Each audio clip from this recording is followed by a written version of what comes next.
Dave. Good. Hello. I almost said it. Hello. It's been a Welcome. while since you messed up. It's been a while since I messed up.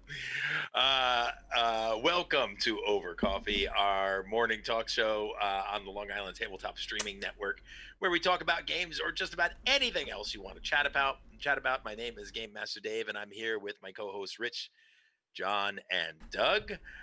Listen to us while we're getting ready for work. While you're getting ready for work, chat with us in the chat room. We'd love some feedback. You can email us. I'll put the emails up shortly. We'd love to hear from you. Don't forget to hit that follow button if this is the first time you are joining us, so you don't miss out on notifications of all our great shows on Long Island Tabletop. What have you guys been up to since we chatted on Monday? Anything interesting? Looks like Doug is still painting over there. I'll always be painting. Always been painting. Looks like John is sitting in bed. Apparently, he's working. He's working from bed this morning. Yeah, I'm John working is from sleeping. home. I'm up an hour earlier than I need to be, so just appreciate it. That's a good point. Thank you, John, for coming to the show. And Rich and I have been talking a little bit about before the show about eBay. So he's got some items. We got an eBay site. I don't know if you want to put that up in the chat when you get a chance. If you want I don't even need to. Okay. No, right. I'm just kidding. I don't know what it is off the top of my head, but I will. That's fine. I'll find it. No, and I got a actually have chance. something interesting to talk about eBay, but we can save that for a little bit later. Go ahead.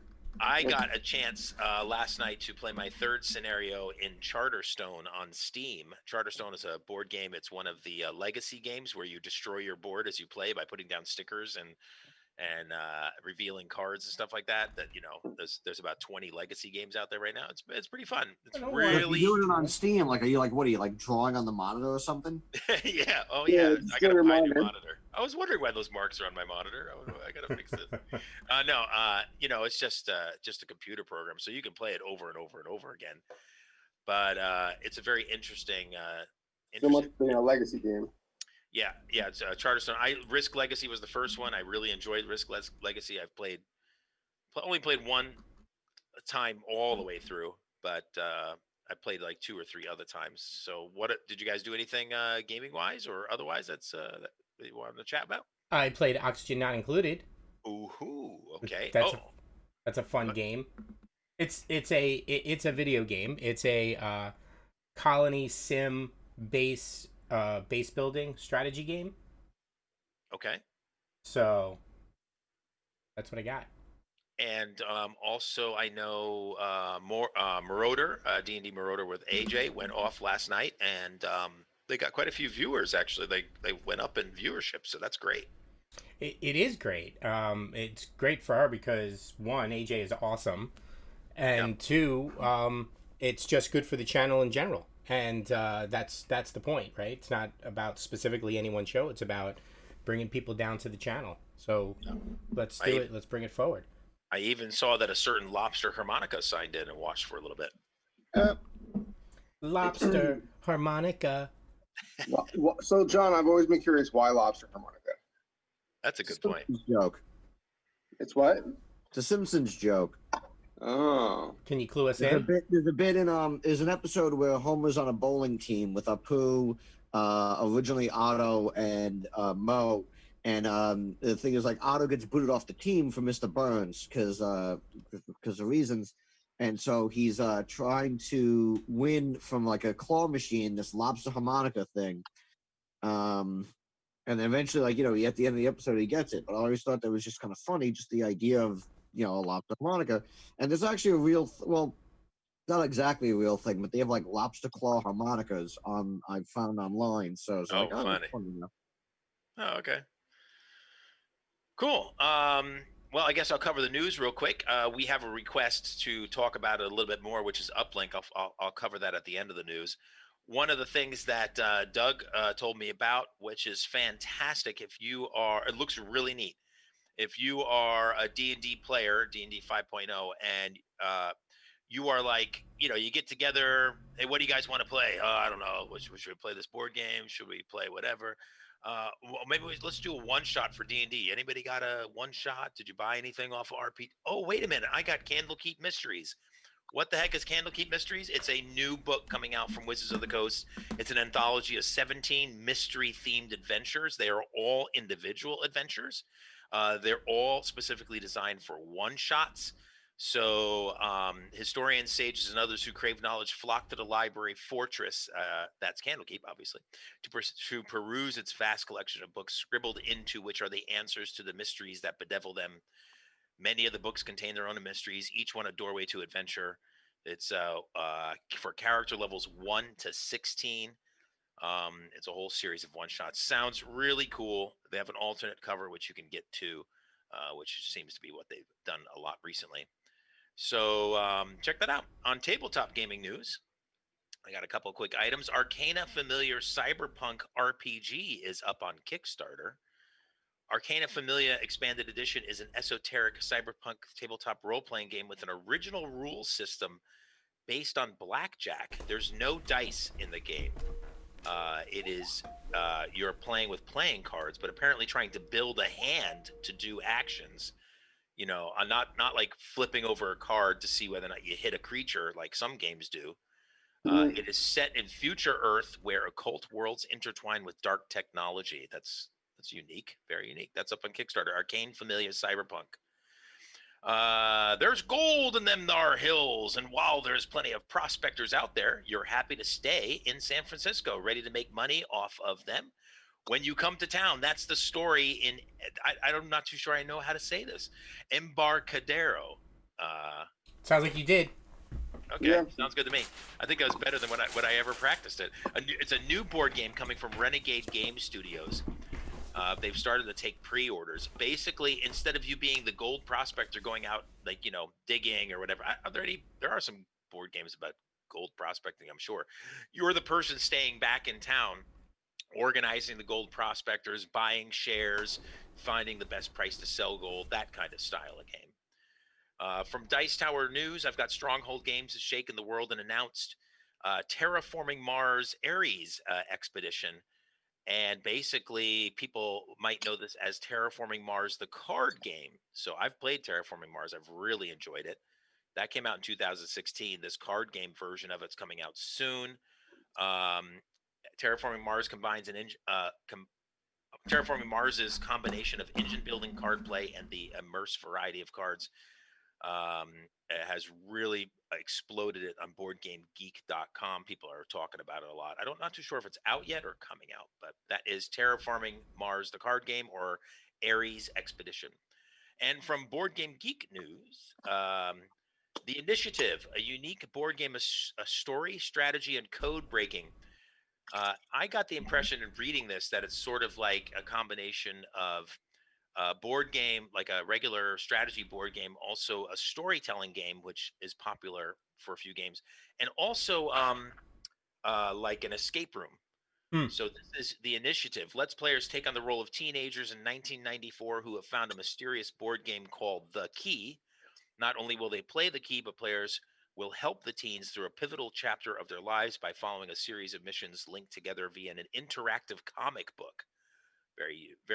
That's a great initiative for this game, The Initiative. And then finally, we've got Uplink Gaming Convention. We'll put the link here in the chat in just a second. That's February 20 and 21st. Go ahead. I did put my eBay store up on the chat. I put the link out on the chat. Oh, great. And we'll put the Uplink link here momentarily. Sure. Uplink is brought to us by Long Island Retro. There is going to be a ton of video games there. They do video game tournaments online. They're going to have panel speakers, a lot of video game content. Are they going to do people play, free play? Do you know if there's another Minecraft contest? I don't know if there's another Minecraft contest, but we have a meeting tonight. I'm sure. Let's bring it up. You know. So I generally can't make the Wednesday meeting, so I don't know if I'll be there. Oh, okay. But the thing is that also I am looking for I'm running a bunch of games on Board Game Arena. I've got a few other friends running some role-playing games. So there's going to be some tabletop content there. Also, I'm still looking for game masters for more Board Game Arena events or Tabletopia or anything else. Also more role-playing game RPGs. So please, I'll put my email up here. Please contact me via email, and we can go with that. So And hey, good morning, Erica. If you had any other further questions about the uplink, please send them to me or send them in chat. so I was wrong. The last couple of days, I did get something. I got something in the mail yesterday, which I had forgotten about. But a while ago, I had backed the Altered Carbon Kickstarter RPG. Oh, okay. Oh, you got it. Nice. Yeah, and it came in, and the book and the artwork are beautiful. Ooh. So it's a nice. I mean, it's an original rule set, so that goes against what I was talking about. But it's really cool, and I also I had gotten the PDF a while ago, but the rule book finally came in along with, which I really kind of like when games put their items and spells and stuff like that on cards. Okay. Oh, yes. Because it helps, right? Because you could just keep them quickly with your character sheet, and you don't have to remember what book they're in. So I got the card deck also with it. Here's the question: when are we playing? I'm not playing with you. No, I'm just kidding. Ooh, Well, I will only play with those who have read the book. Okay. I am playing Twilight 2000 again. Finally, we had a campaign going before coronavirus, before COVID, and so we are redoing it on Zoom and Roll20. We're playing Thursday night. I'm excited about that. So that's actually that's a good idea, Doug. It's going to take me a little while to get through some of these rules, and form up an adventure, especially one that's as epic as the series. Maybe Right. what I'll do, I'll let you know. Maybe what we'll do is we'll put together a small group and we'll stream it. What do we do? A minute of it each episode. Like we'll factor it into over coffee. We'll play 1 minute each episode. That'll be the segment, the Altered Carbon segment. Right. Well, That's a great idea. we could record it. We could pre-record it for like do our 2-3 hour sessions, whatever a normal session would be, and then only play 1 minute. I only I like John's, right? Roll initiative. Yeah, because all right, we're done till next week. You have like a timer.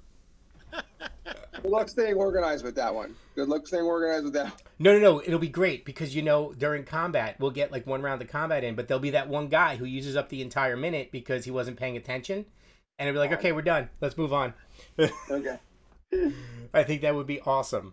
Can we do a board game arena session too? You can put it up on the right side of the screen here. We have plenty of room on the right side. Whatever you want to do, we can do it. Do one turn on board game arena. Yeah, we can do whatever you want over there. That's really for videos. I even have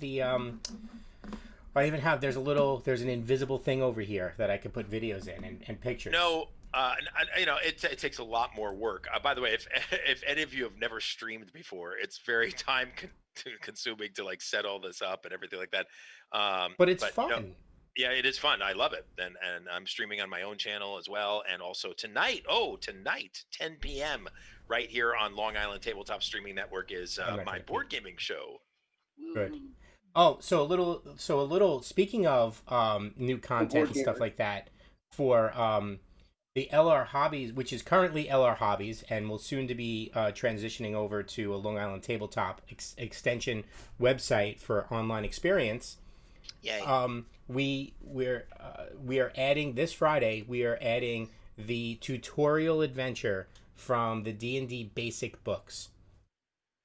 So you will be able to step through it yourself. It's all text, not a lot. There's no pictures or anything, but it does teach you the super basics of D&D the way it was taught during the when it first came out.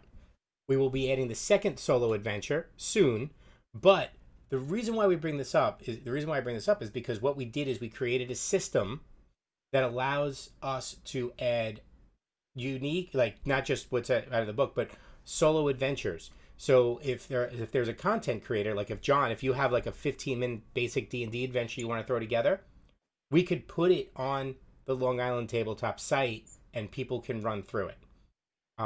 It's really easy for us to add new content, and we built a macro system that will work similar to a choose your own adventure with mechanics. Cool.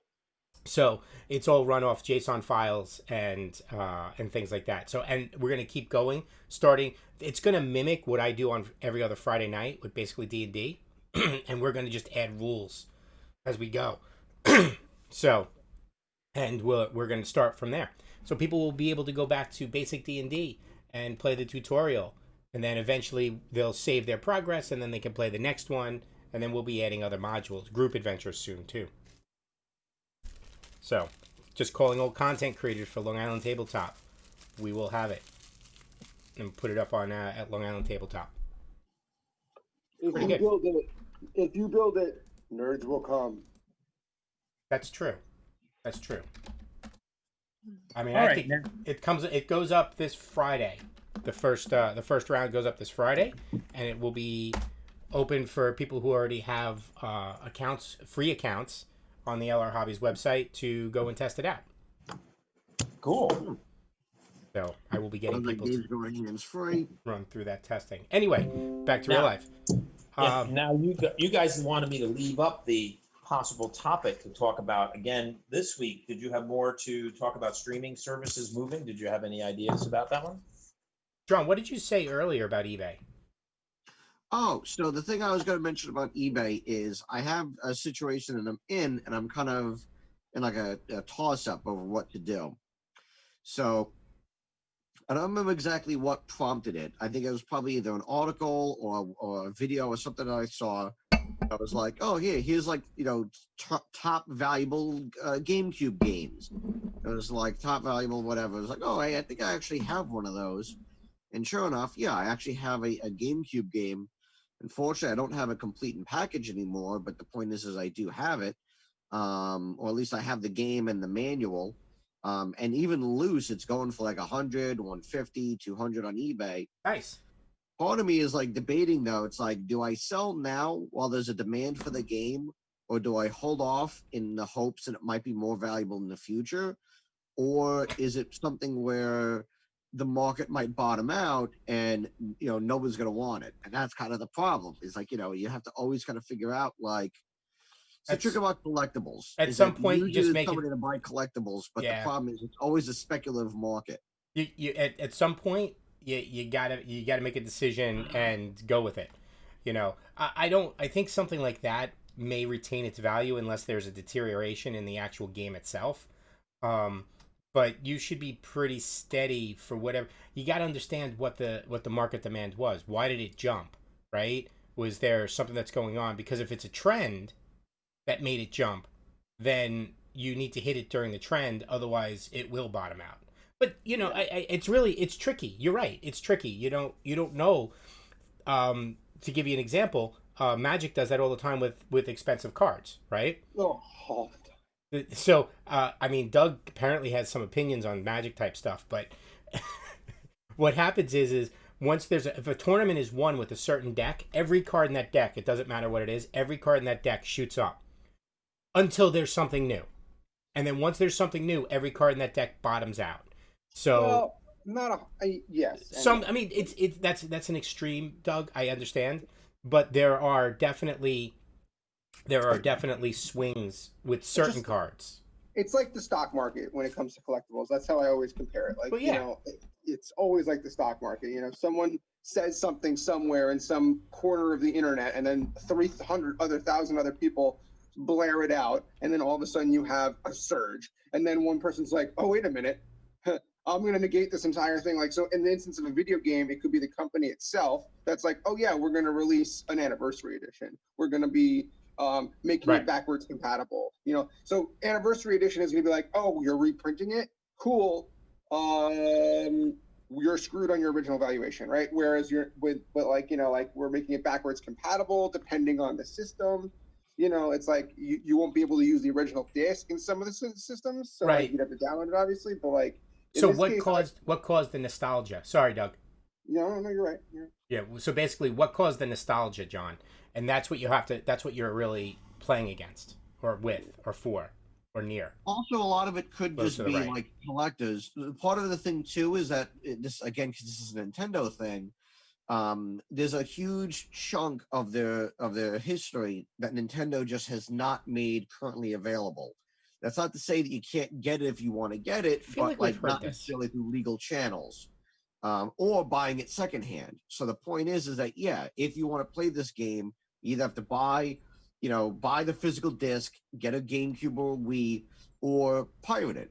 And that's, like I said, because Nintendo hasn't done anything with it. So part of it is that it's still valuable because people are like, well, this is the only legal way to get at this game.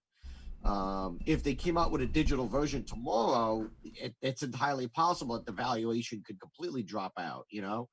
Um, or like as you get further and further away from the nostalgia side of things, it becomes a matter of like, well, it's less the casual person buying it and more just casual collectors.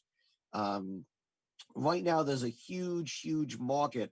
Well, not a huge market. There's a huge upswell in factory sealed video games like Nintendo and Atari, because people think that it's valuable. People think it's like it's the next comic book. It's not realizing that a lot of the people who are driving up the value of these things are just the collectors themselves, basically passing around their own collections and whatnot.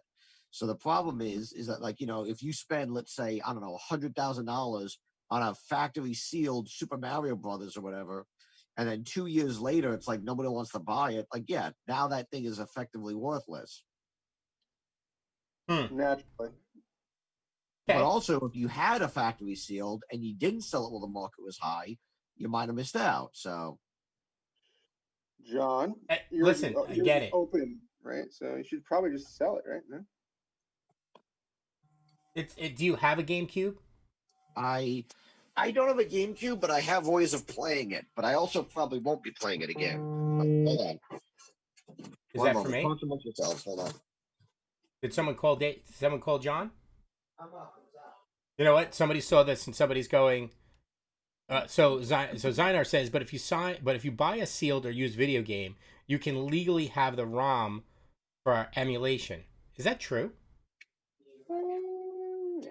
I'd love for it to be true, because saying something like that is like, if you have the vinyl, you can illegally download someone's music, and I don't think that's true. That's definitely not true. So, hey John.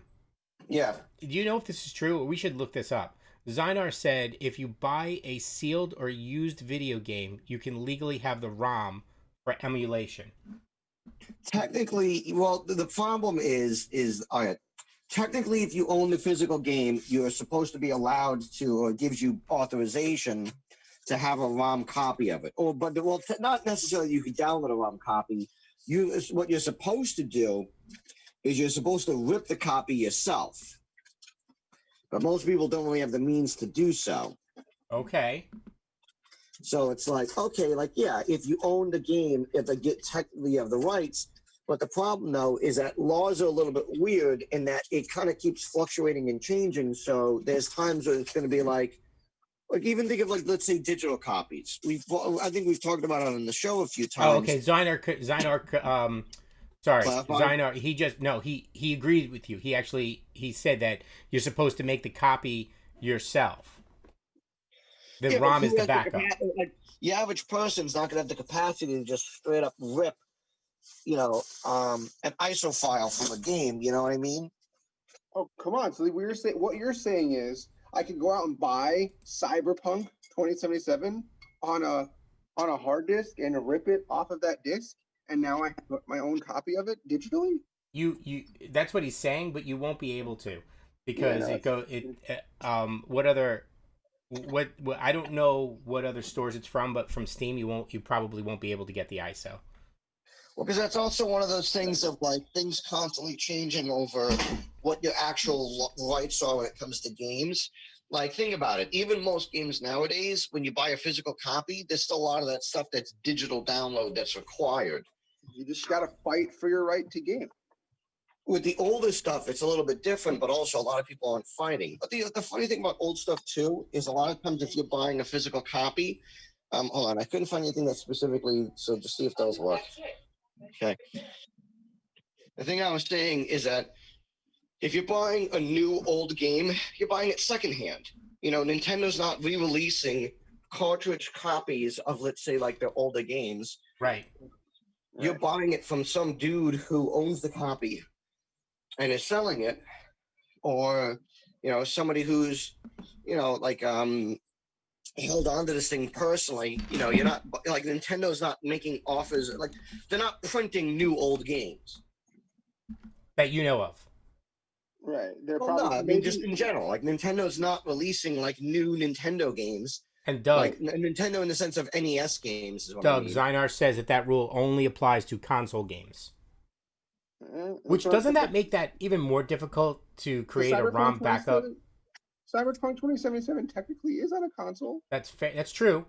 You know, and I was talking about going out and buying a physical copy. I'm not buying a PC physical copy. Come on. I got a But huge that's true. That's true.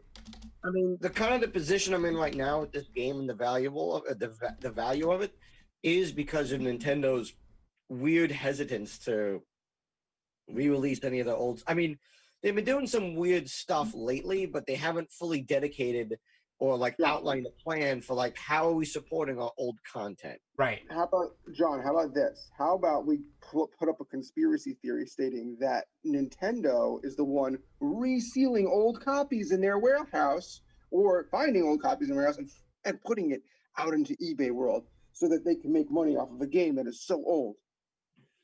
What do you think? Because they'd probably just make more money if they just mass produce it and just let people buy it. Listen, I'm just being a conspiracy nut, all right? I'm not trying to be realistic. I get it. The point is that like I was watching something on Nintendo the other day. They were talking about their new theme park and other stuff. Wait, they have a And theme somebody park coming out? Yeah, no, Nintendo's working on a theme park in Japan. Like they have one coming out, and they started talking about like games and some of the stuff we already discussed on the show. Show idea over coffee in Japan. Who's down? Wait.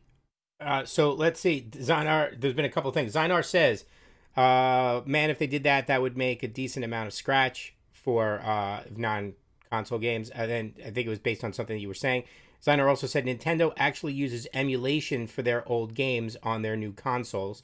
Yeah, that's and then Storm the DK's snub? Huh. How would you say that? Was it a comment or somebody's name? That's somebody's name that their comment is, I believe this conspiracy. And I don't think there's anything to believe or not believe. I don't think it's a conspiracy. I think it's the truth. I don't think it would surprise anybody at all if Nintendo actually used emulation for their older stuff. Yeah, no, like that's one of the things that's come out is that with a lot of the stuff that like they've re-released certain games and people have found out that it's just basically an emulated copy. Like when some people like re-release games, like like the new like when they did the Crash remake or the Spyro remake before they did a new Crash game and probably a new Spyro game. The point is that those were built from the ground up with new graphics and aesthetics. Nintendo has just been essentially re-releasing things, and people have been finding out, oh yeah, it's just emulated versions of these games. It's just some emulator that they just slapped the ROM onto, that they're also charging full price for. But you can't emulate their games; that's illegal. Okay, all right. But the thing I was trying to say is that what this people who I know said that Nintendo is a very forward company in a lot of aspects, but only in the ways that they choose to be forward thinking. And one of the things is that these are guys who actually live in Japan, and they talk about a lot of like Japanese business mindsets and things like that. And a lot of it is that nobody's against money. Like, no company is against taking in money. But a lot of the times, especially in Japan, it's they want to make money the way that they choose to. They don't want to be, let's say, pushed around or suggested, oh, you should do this or oh, you should do that. Or they don't want to follow trends. It'd rather, hey, yeah, we could make a ton of money if we did this, but that's not what we normally do, so we're not going to do it. We're going to do what we always do, and we're either going to make a lot of money or we're just going to make a decent amount of money. It doesn't matter if we can make more. We're not overextending ourselves with risk. Right. Or we're not changing our business practices on a whim for something that might or might not work. Right. So Zynar says the NES and the SNES are just emulators. Nintendo is trying to make money, period. They will use whatever they have at their disposal to do. We agree. Zynar, I really wish you were here in December where we had long conversations on this. John got so heated. I even think he rage quit after we ended the show. Well, a lot of people have really gotten up in arms about just Nintendo's practices lately. Because so I think it's important to put into perspective a couple of things, right? So Zynar also said, like Disney, let's remake the same thing again and sell it for a premium. And then Storm the DK says, gonna lurk and listen while I do Pathfinder character creation. Ooh, sorry. So good luck. too bad our show didn't go on for 3 or 4 hours. Ha!